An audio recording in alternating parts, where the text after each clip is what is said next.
السلام علیکم ورحمۃ اللہ وبرکاتہ۔ تمام عالم کے مسلمانوں کو رمضان کی سعادتیں برکتیں مبارک۔ ناظرین، آپ کا خیر مقدم ہے پروگرام انوار قرآن میں۔ آج کی اس بزم میں قرآن مجید کا 1.25 پارے کا ترجمہ تلخیص تفسیر پیش کی جائے گی، جس میں سورہ آل عمران کے 18 رکوع شامل ہیں۔ تو آئیے شامل ہوتے ہیں پروگرام میں۔ اعوذ باللہ من الشیطان الرجیم، بسم اللہ الرحمن الرحیم۔ معزز ناظرین، آپ کے خدمت میں قرآن مجید کے تیسرے سپارے، جس کو تلک رسول کا سپارہ کہا جاتا ہے، اس کا 3/4 اور چوتھا سپارہ جس کو لنتنا کا سپارہ کہا جاتا ہے، اس کا 1/4، اس طرح 1.25 سپارہ آپ کے خدمت میں اس کا ترجمہ اور اس کی مختصر تفسیر پیش کی جا رہی ہے۔ سماعت فرمائیے گا۔ ارشاد ہے، جو لوگ اپنے مال شب و روز کھلے اور چھپے خرچ کرتے ہیں، ان کا اجر رب کے پاس ہے، اور ان کے لیے کسی خوف اور رنج کا مقام نہیں ہے۔ مگر جو لوگ سود کھاتے ہیں، ان کا حال اس شخص کا سا ہوتا ہے جسے شیطان نے چھو کر یا تو باولا کر دیا ہو، اور اس حالت میں ان کے مبتلا ہونے کی وجہ یہ ہے کہ وہ کہتے ہیں کہ تجارت بھی تو آخر سود ہی جیسی ہے، حالانکہ اللہ نے تجارت کو حلال کیا ہے اور سود کو حرام کیا ہے۔ لہذا جس شخص کو اس کی رب کی طرف سے یہ نصیحت پہنچے، آئندہ کے لیے وہ سود خواری سے باز آ جائے، اور جو کچھ وہ پہلے کھا چکا اس کا معاملہ اللہ کے حوالے ہے۔ اللہ سود کا مٹھ مار دیتا ہے اور صدقات کو نشو و نما دیتا ہے اور بڑھاتا ہے۔ اے لوگو جو ایمان لائے ہو، خدا سے ڈرو، اور جو کچھ تمہارا سود لوگوں پر باقی رہ گیا اسے چھوڑ دو، اگر واقعی ایمان لائے ہو۔ اگر تم نے ایسا کیا تو آگاہ ہو جاؤ کہ اللہ اس کے رسول کے طرف سے تمہارے خلاف اعلان جنگ ہے۔ اب بھی توبہ کر لو اور سود چھوڑ دو، اصل سرمایہ لینے کے تم حقدار ہو۔ ظلم مت کرو۔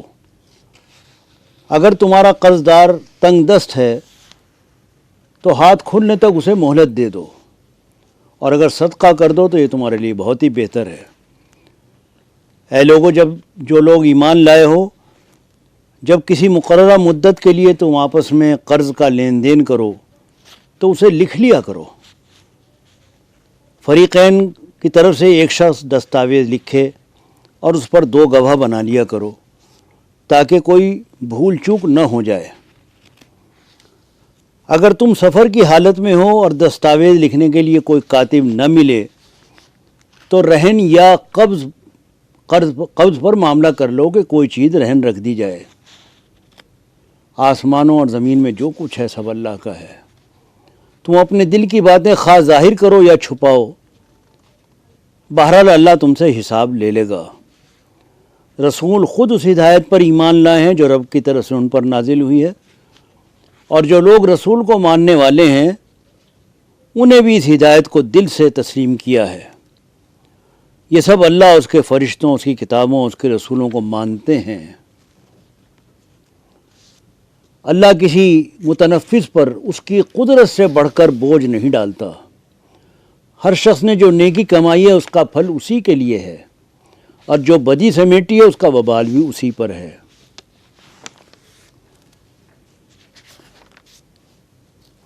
یہاں سے یہ سورہ آل عمران شروع ہو رہی ہے۔ سورہ بقرہ جو سب سے بڑی سورت ہے وہ ختم ہو کر سورہ آل عمران کا آغاز ہو رہا ہے۔ الف لام میم، اللہ وہ زندہ جاوید ہستی جو نظام کائنات کو سنبھالے ہوئے ہے، حقیقت میں اس کے سوا کوئی خدا نہیں ہے۔ اس نے تم پر یہ کتاب نازل کی جو حق لے کر آئی ہے، اور ان کتابوں کی تصدیق کر رہی ہے جو پہلے سے آئی ہوئی تھیں۔ اس سے پہلے وہ انسانوں کی ہدایت کے لیے تورات اور انجیل نازل کر چکا ہے۔ زمین اور آسمان کی کوئی چیز اللہ سے پوشیدہ نہیں۔ وہی تو ہے جو تمہاری ماؤں کے پیٹ میں تمہاری صورتیں جیسی چاہتا ہے ویسی بناتا ہے۔ یہ سب ہمارے سچ یہ ہے کہ کسی چیز سے سبق صرف دانشمند لوگ ہی حاصل کرتے ہیں۔ وہ اللہ سے دعا کرتے رہتے ہیں، اے پروردگار تو ہمیں سیدھے راستے پر لگا، ہمارے دلوں میں کو کجی میں مبتلا نہ کر، ہمیں اپنے خزانے فیض سے اپنی رحمت عطا کر۔ پروردگار تو یقیناً سب لوگوں کو ایک روز جمع کرنے والا ہے۔ لوگوں کے لیے مرغوبات نفس، عورتیں، اولاد، سونے چاندی کے ڈھیر، چیدہ گھوڑے، مویشی اور زرعی زمینیں بڑی خوش آئند بنا دی گئی ہیں، مگر یہ سب دنیا کی چند روزہ زندگی کے سامان ہیں۔ حقیقت میں جو بہتر ٹھکانہ ہے وہ اللہ ہی کے پاس ہے۔ اللہ نے خود اس بات کی شہادت دی ہے کہ اس کے سوا کوئی خدا نہیں، اور فرشتے اور سب اہل علم بھی راستی اور انصاف کے ساتھ اس پر گواہ ہیں کہ اس زبردست حکیم کے سوا فی الواقع کوئی خدا نہیں ہے۔ اللہ کے نزدیک دین صرف اسلام ہے۔ اس دین سے ہٹ کر جو مختلف طریقے لوگوں نے اختیار کیے، جنہیں کتاب دی گئی تھی، ان کے اس طرز عمل کی کوئی وجہ اس کے سوا نہ تھی کہ انہوں نے علم آ جانے کے بعد آپس میں ایک دوسرے پر زیادتی کرنے کے لیے ایسا کیا۔ تم نے دیکھا نہیں کہ جن لوگوں کو کتاب کے علم سے کچھ حصہ ملا ہے ان کا حال کیا ہے؟ جن کو کتاب کے علم سے کچھ حصہ ملا ہے ان کا حال کیا ہے؟ انہیں جب کتاب الہی کی طرف بلایا جاتا ہے تاکہ وہ ان کے درمیان فیصلہ کرے تو ان میں سے ایک فریق اس سے پہلو تہی کرتا ہے اور اس فیصلے کی طرف آنے سے منہ پھیر جاتا ہے۔ مومنین اہل ایمان کو چھوڑ کر کافروں کو اپنا رفیق اور دوست ہرگز نہ بنائیں۔ جو ایسا کرے گا اس کا اللہ سے کوئی تعلق نہیں۔ اے نبی لوگوں سے کہہ دو، اگر تم حقیقت میں اللہ سے محبت رکھتے ہو تو میری پیروی کرو، اللہ تم سے محبت کرے گا اور تمہاری خطاؤں سے درگزر فرمائے گا۔ اللہ نے آدم اور نوح اور آل ابراہیم اور آل عمران کو تمام دنیا والوں پر ترجیح دی، اپنی رسالت کے لیے منتخب کیا۔ یہ ایک سلسلے کے لوگ تھے جو ایک دوسرے کی نسل سے پیدا ہوئے۔ اللہ سب کچھ سنتا اور جانتا ہے۔ زکریا جب محراب کے پاس جاتے تو مریم کے پاس کچھ نہ کچھ کھانے پینے کا سامان پاتے۔ پوچھتے مریم یہ تمہارے پاس کہاں سے آیا؟ وہ جواب دیتی اللہ کے پاس سے آیا ہے، اللہ جسے چاہتا ہے بے حساب دیتا ہے۔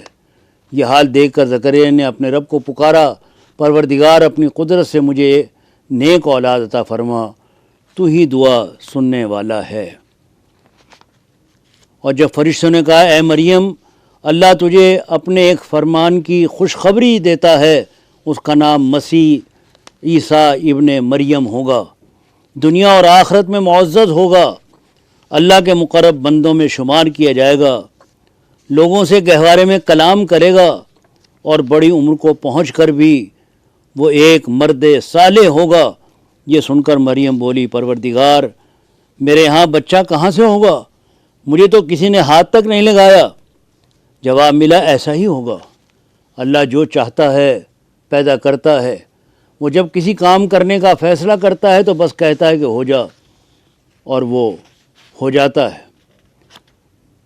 اور جب وہ بحیثیت رسول بنی اسرائیل کے پاس آیا تو اس نے کہا میں تمہارے رب کی طرف سے تمہارے پاس نشانی لے کر آیا ہوں، میں تمہارے سامنے مٹی سے پرندے کی صورت کا ایک مجسمہ بناتا ہوں اور اس میں پھونک مارتا ہوں، وہ اللہ کے حکم سے پرندہ ہو جاتا ہے۔ میں اللہ کے حکم سے مادرزاد اندھے اور کوڑی کو اچھا کرتا ہوں اور مردے کو زندہ کرتا ہوں۔ میں تمہیں بتاتا ہوں کہ تم کیا کھاتے ہو اور کیا اپنے گھروں میں ذخیرہ کر کے رکھتے ہو، اس میں تمہارے لیے کافی نشانی ہے اگر تم ایمان لانے والے ہو۔ اور میں اس تعلیم اور ہدایت کی تصدیق کرنے والا بن کر آیا ہوں جو تورات میں اس وقت میرے سامنے موجود ہے، اور اس لیے آیا ہوں کہ تمہارے لیے بعض ان چیزوں کو حلال کروں جو تم پر حرام کر دی گئی ہیں۔ پھر بنی اسرائیل مسیح کے خلاف خفیہ تدبیریں کرنے لگے۔ جواب میں اللہ نے بھی اپنی خفیہ تدبیر کی، اور ایسی تدبیروں میں اللہ سب سے بڑھ کر ہے۔ اللہ کی خفیہ تدبیر ہی تھی جب اس نے کہا ہے عیسیٰ اب میں تجھے واپس بلا لوں گا اور تجھ کو اپنی طرف اٹھا لوں گا، اور جنہوں نے تیرا انکار کیا ہے ان سے، یعنی ان کی معیت سے اور ان کے گندے ماحول میں ان کے ساتھ رہنے سے تجھے پاک کر دوں گا، اور تیری پیروی کرنے والوں کو قیامت تک ان لوگوں پر بالادست رکھوں گا جنہوں نے تیرا انکار کیا۔ پھر تم سب کو آخر کار میرے پاس آنا ہے۔ یہ آیات اور حکمت سے لبریز تذکرے ہیں جو ہم تمہیں سنا رہے ہیں۔ اللہ کے نزدیک عیسیٰ کی مثال آدم کی سی ہے کہ اللہ نے اسے مٹی سے پیدا کیا اور حکم دیا کہ ہو جا، اور وہ ہو گیا۔ یہ اصل حقیقت ہے جو تمہارے رب کی طرف سے بتائی جا رہی ہے۔ یہ علم آ جانے کے بعد اب جو کوئی اس معاملے میں تم سے جھگڑا کرے تو اے محمد اس سے کہو کہ آؤ ہم اور تم خود بھی آ جائیں اور اپنے بال بچوں کو بھی لے آئیں، اور خدا سے دعا کریں کہ جو جھوٹا ہو اس پر خدا کی لعنت۔ کہو اے اہل کتاب، آؤ ایسی بات کی طرف جو ہمارے اور تمہارے درمیان یکساں ہے، یہ کہ ہم اللہ کے سوا کسی کی بندگی نہ کریں اور اس کے ساتھ کسی کو شریک نہ ٹھہرائیں۔ اے اہل کتاب، تم ابراہیم کے بارے میں ہم سے کیوں جھگڑا کرتے ہو؟ تورات اور انجیل تو ابراہیم کے بعد ہی نازل ہوئی ہیں، پھر کیا تم اتنی بات بھی نہیں سمجھتے؟ اے ایمان لانے والو، اہل کتاب میں ایک گروہ چاہتا ہے کہ کسی طرح تمہیں راہ راست سے ہٹا دے، حالانکہ در حقیقت وہ اپنے سوا کسی کو گمراہی میں نہیں ڈال رہے ہیں، مگر انہیں اس کا شعور نہیں ہے۔ اہل کتاب میں سے ایک گروہ کہتا ہے کہ اس نبی کے ماننے والوں پر جو کچھ نازل ہوا ہے اس پر صبح کو ایمان لاؤ اور شام کو اس سے انکار کر دو، شاید اس ترکیب سے یہ لوگ اپنے ایمان سے پھر جائیں۔ اہل کتاب میں کوئی تو ایسا ہے کہ تم اس پر اعتماد کر کے مال و دولت کا ایک ڈھیر بھی دے دو تو تمہارا مال تمہیں ادا کر دے گا، اور کسی کا حال یہ ہے کہ اگر تم ایک دینار کے معاملے میں بھی اس پر بھروسہ کرو تو وہ ادا نہ کرے گا۔ ان کی اس اخلاقی حالت کا سبب یہ ہے کہ وہ کہتے ہیں کہ امیوں یعنی غیر یہودی لوگوں کے معاملے میں ہم پر کوئی مواخذہ نہیں ہے۔ ان میں سے کچھ لوگ ایسے ہیں جو کتاب پڑھتے ہوئے اس طرح زبان کو الٹ پھیر کرتے ہیں کہ سمجھو جو کچھ وہ پڑھ رہے ہیں وہ کتاب کی عبارت ہے، حالانکہ وہ کتاب کی عبارت نہیں ہے۔ کسی انسان کا کام یہ نہیں ہے کہ اللہ تو اس کو کتاب اور حکم اور نبوت عطا فرمائے اور وہ لوگوں سے کہے کہ اللہ کے بجائے تم میرے بندے بن جاؤ۔ کیسے ہو سکتا ہے کہ اللہ ان لوگوں کو ہدایت بخشے جنہوں نے نعمت ایمان پا لینے کے بعد پھر کفر اختیار کیا، حالانکہ وہ خود اس پر گواہی دے چکے ہیں کہ یہ رسول برحق ہے۔ اب چوتھا سپارہ لنتنا کا شروع ہو رہا ہے، جس میں فرمایا کہ اس وقت تک تم نیکی نہیں پا سکتے جب تک کہ وہ چیزیں خدا کی راہ میں خرچ نہ کرو جنہیں تم بہت عزیز رکھتے ہو۔ اپنی پسندیدہ چیزیں جب تک تم اللہ کی راہ میں نہیں دو گے اس وقت تک نیکی کا اعلیٰ معیار تم کو نہیں ملے گا۔ اور یہ فرمایا کہ سب سے پہلی عبادت گاہ جو انسانوں کے لیے تعمیر ہوئی وہ وہی ہے جو مکے میں واقع ہے، اس کو خیر و برکت دی گئی ہے اور تمام جہان والوں کے لیے اس کو مرکز ہدایت بنایا گیا ہے۔ کہو اے اہل کتاب، تم کیوں اللہ کی باتیں ماننے سے انکار کرتے ہو؟ جو حرکتیں تم کر رہے ہو وہ سب اللہ دیکھ رہا ہے۔ اہل کتاب، تمہاری یہ کیا روش ہے کہ جو اللہ کی بات مانتا ہے اسے بھی تم اللہ کے راستے سے روکتے ہو اور چاہتے ہو کہ وہ بھی ٹیڑھی راہ اختیار کر لے؟ اے لوگو جو ایمان لائے ہو، اللہ سے ڈرو جیسا کہ اس سے ڈرنے کا حق ہے۔ تم کو موت نہ آئے مگر اس حال میں کہ تم مسلم ہو۔ سب مل کر اللہ کی رسی کو مضبوط پکڑ لو۔ تم میں کچھ لوگ ایسے رہنے چاہیے جو نیکی کی طرف بلائیں، بھلائی کا حکم دیں، برائیوں سے روکیں۔ جو لوگ یہ کام کریں گے وہی فلاح پائیں گے اور اللہ پر ایمان رکھتے ہو۔ فرمایا سارے اہل کتاب یکساں نہیں ہیں، کچھ لوگ ایسے بھی ہیں جو راہ راست پر قائم ہیں، راتوں کو اللہ کی آیات پڑھتے ہیں، اس کے آگے سجدہ ریز ہوتے ہیں۔